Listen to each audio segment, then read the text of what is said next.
The 12th century was a time of great upheaval in the Middle East. The once mighty Seljuk Empire was crumbling, giving rise to ambitious warlords and petty kings.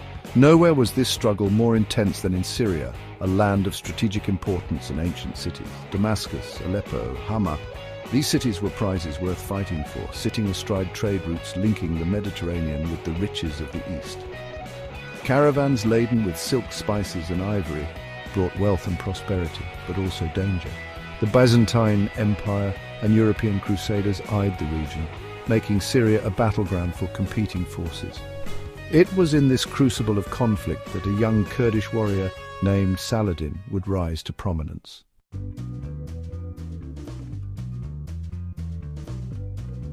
Saladin, born into a Kurdish military family, learned the arts of war from a young age. Serving under his uncle Shirkuh, a general in Nur ad-Din Zengid's army, he honed his skills.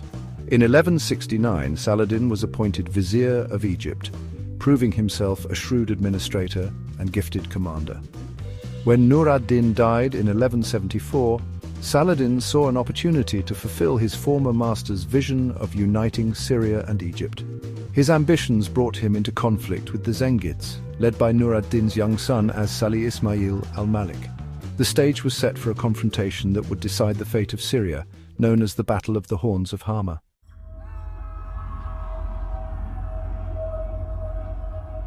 The Zengid Dynasty, founded by Imad ad-Din Zengi, was a formidable force in the region. Zengi united Mosul and Aleppo, creating a powerful state against the Crusaders. His legacy lived on in his sons, especially Nur ad-Din, who expanded the Zengid domains and captured Damascus. Nur ad-Din was known for his piety, justice and patronage of scholars, making his court a center of Islamic learning. Under his rule, the Zengid army became one of the most powerful in the region, feared for its discipline and fighting prowess.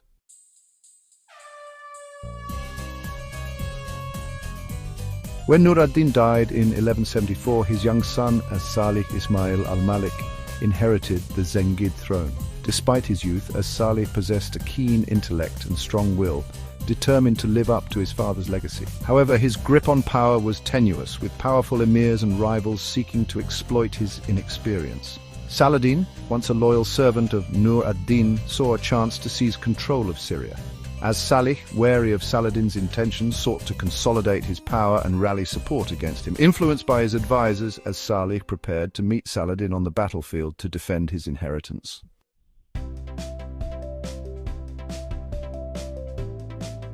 Tensions escalated as Saladin's armies advanced deeper into Syria. Skirmishes erupted between the Ayyubid and Zengid forces, each side testing the other's strength. Saladin, a master of strategy, sought to isolate the young Zengid ruler, peeling away his allies with promises and threats. Meanwhile, As-Salih and his advisors rallied their forces, calling upon their vassals and allies. The Zengid army marched south to confront Saladin at Hama, a strategic city on the Orontes River. Both leaders understood the significance of the coming confrontation. The fate of Syria, and perhaps the entire region, rested on the outcome of the battle at the Horns of Hama.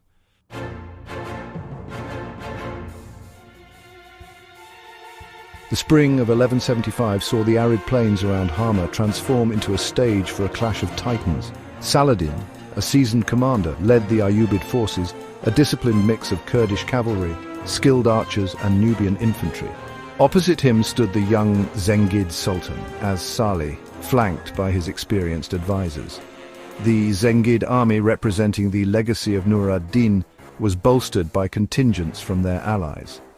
Saladin positioned his forces to take advantage of the terrain, understanding the importance of the Orontes River. As-Salih, advised by seasoned generals, deployed his troops to counter Saladin's maneuvers.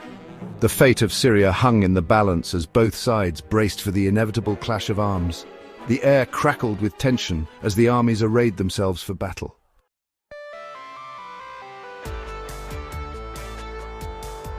The sun climbed higher, baking the battlefield and amplifying the tension. As-Salih, heeding aggressive counsel, decided to seize the initiative. The Zengid cavalry surged forward, targeting the Ayyubid left flank. The Ayyubid lines buckled under the Zengid assault, their scimitars flashing in the sunlight. For a moment, it seemed the Zengid fury would carry the day, sowing chaos among the Ayyubid troops. As-Salih observed the battle, allowing himself a flicker of hope. However, his advisors remained cautious, knowing Saladin would not be easily defeated.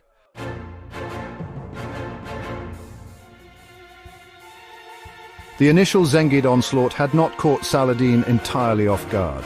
As the Zengid cavalry smashed into his left flank, Saladin unleashed his counter. Ayyubid archers rained a deadly hail of arrows upon the advancing enemy, slowing their momentum. Saladin ordered his elite Kurdish horsemen to charge, slamming into the exposed Zengid flank.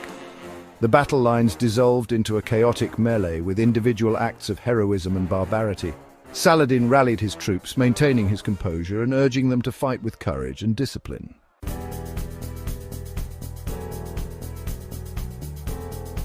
The momentum of the battle shifted back and forth, but slowly the tide turned in Saladin's favor. The Ayyubid troops, inspired by their leader and bolstered by reinforcements, fought with renewed vigor.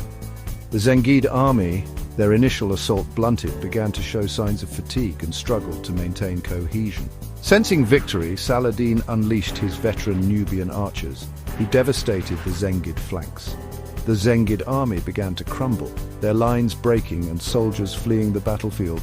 As-Salih, swept away by the tide of retreating soldiers, fled the battlefield, marking a resounding Ayyubid victory.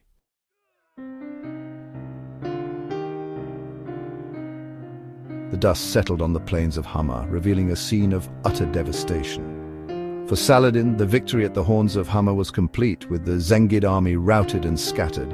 As-Salih fled to Aleppo, seeking refuge in the fortress city. Saladin, magnanimous in victory, allowed the defeated Zengid ruler to retreat unmolested. He understood that capturing or killing As-Salih would only further inflame the region. Instead, Saladin chose reconciliation, offering As-Salih peace and recognition in exchange for allegiance. Saladin aimed to unite the region through diplomacy, strategic alliances, and the undeniable aura of victory.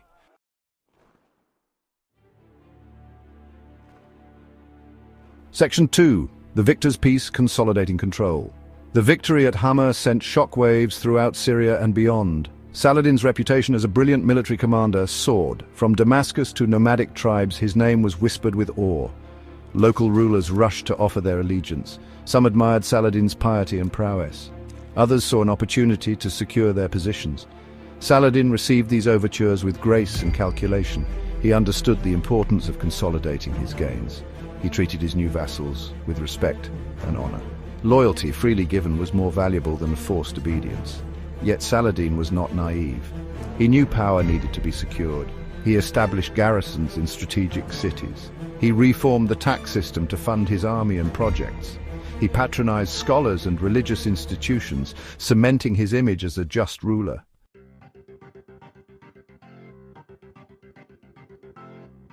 Section 3. Master of Syria, the Significance of Hama. The Battle of the Horns of Hama was a pivotal moment in Saladin's rise to power. It marked his ascent as the master of Syria, a position he had strategically maneuvered into.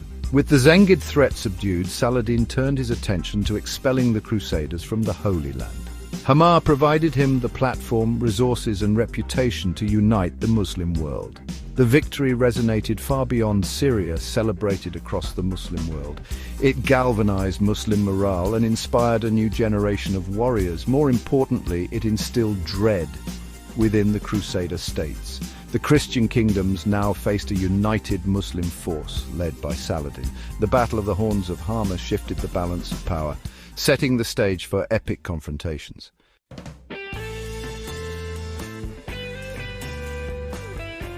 The victory at Hama was not just a triumph over the Zengids, it was a springboard. Saladin, with his grasp on Syria solidified, now stood as the preeminent Muslim leader in the region. His gaze, however, extended beyond the borders of Syria towards the ultimate prize, Jerusalem. The Crusader states, once a thorn in the side of the Islamic world, now found themselves facing a united Muslim front, led by a commander of unmatched strategic brilliance and unwavering ambition.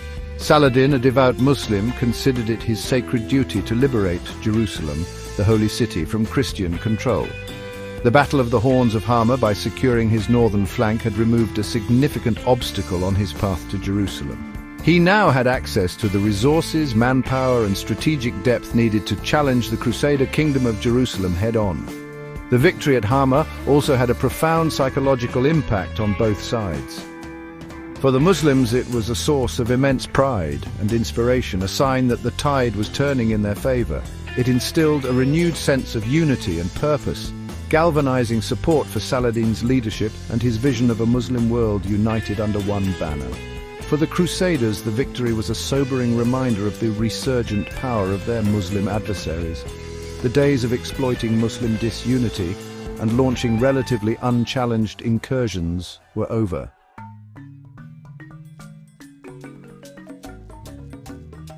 Saladin's legacy in Syria extends far beyond the battlefield. His victory at Hama, while significant in military terms, was merely a stepping stone to a more enduring achievement: the unification of Syria under a single, stable rule. For decades, the region had been plagued by internal strife, petty rivalries, and shifting alliances.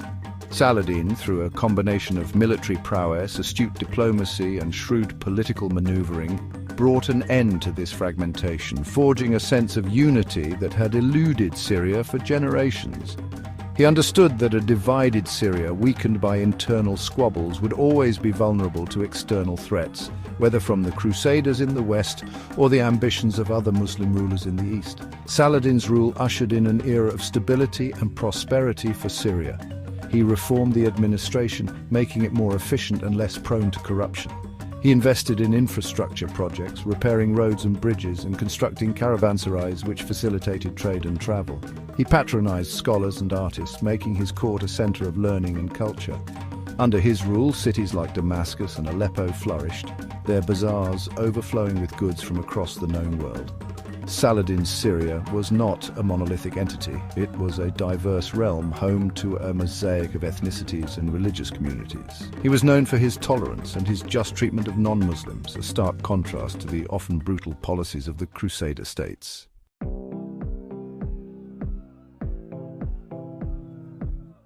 The echoes of Saladin's victory at Hama reverberated far beyond his lifetime. The battle, by paving the way for his conquest of Jerusalem, helped to reshape the political and religious landscape of the entire region. It marked a turning point in the Crusades, shifting the momentum decisively in favor of the Muslim world. The Christian kingdoms of the Levant, once seemingly invincible, were gradually pushed back, their grip on the Holy Land weakening with each passing decade. The image of Saladin, the chivalrous Muslim warrior who had triumphed over the supposedly invincible Crusader knights, became a source of inspiration for generations of Muslims, not just in the Middle East, but across North Africa, Persia, and even parts of Europe. His name became synonymous with Muslim unity, military brilliance, and a deep sense of justice.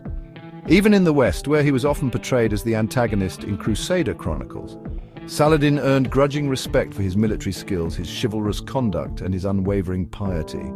The Battle of Hama, by consolidating Saladin's control over Syria, also had a significant impact on the development of Islamic civilization. With Syria secure, trade routes flourished, connecting the eastern Mediterranean with the Persian Gulf and beyond.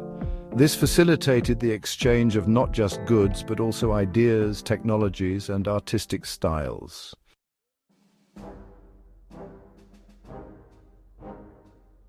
The Battle of the Horns of Hama, though less celebrated than Saladin's later triumph at the Battle of Hattin or his capture of Jerusalem, stands as a testament to his strategic genius and his ability to unite a fractured Muslim world against a common enemy. It was a victory forged not just on the battlefield, but also in the hearts and minds of the people, who saw in Saladin a leader worthy of their loyalty and their trust. The Horns of Hama, a seemingly insignificant patch of land on the banks of the Orontes River, became a crucible where the fate of Syria and perhaps the entire region was decided. It is a reminder that history is shaped not just by grand pronouncements and epic clashes of civilizations, but also by smaller, often overlooked moments of strategic brilliance, political maneuvering, and unwavering human determination. The Battle of Hama, a clash of swords and arrows on a dusty battlefield, continues to echo through history, a testament to the enduring power of leadership, unity, and the pursuit of a greater cause.